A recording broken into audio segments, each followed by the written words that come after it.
What about that West Coast rail fiasco then? It's ridiculous something as important as the railway should come to this. After all, it's like the National Health Service, isn't it? It affects every single one of us. Well, actually no. I hate to point out to the incurably metropolitan political commentators who've been waffling on about the subject over the past week or two, but some of us never see a train from one year's end to the other. We don't even hear one, because the nearest one would be about 11 miles away, at an out-of-the-way village called Dullingham, and the nearest useful one 15 miles away at Wigglesford. I can just about remember the days when they ran along here, before Dr. Beeching took out his axe. There is a little group of people who dream of reinstating them, reopening the railway linking Haverhill with Cambridge and maybe Colchester too. You might think, along with those who run our councils as far as I can make out, that these people need treatment rather than support.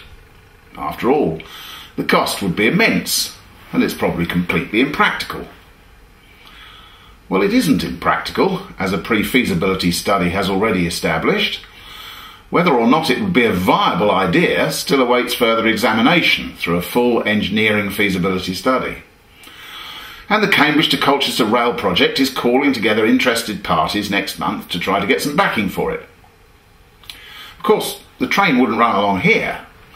There are plenty of places where the old line has been built over and diversions would have to be created. I guess it would run around the edge of Haverhill, by the bypass perhaps, with a station down at Hanchet End or on the industrial estate somewhere. All that is quite easy to visualise. Apparently, one of the biggest stumbling blocks, though, would be the A11. Trains don't climb easily, so it would need the road to go over or under, which is a big, costly project. The cost of the whole thing from Haverhill to Cambridge has been variously estimated to have quite a few noughts on the end, but it might not be beyond the means of, say, our recent lottery winner. Something in that region, anyway. The main thing missing at present seems to be any kind of political will locally. Our MP is quite keen in theory, but our councils studiously ignore the idea in all their policies and development frameworks. After all, it'd be in Cambridgeshire, wouldn't it? So who cares? Instead, they spend their time trying to improve bus services and planning complex little networks of foot and cycle paths in and around the town, which, I can tell them now, will never be used to the level they expect until the world's oil reserves run out. If the price of fuel in Haverhill doesn't get people out of their cars, cycle paths won't.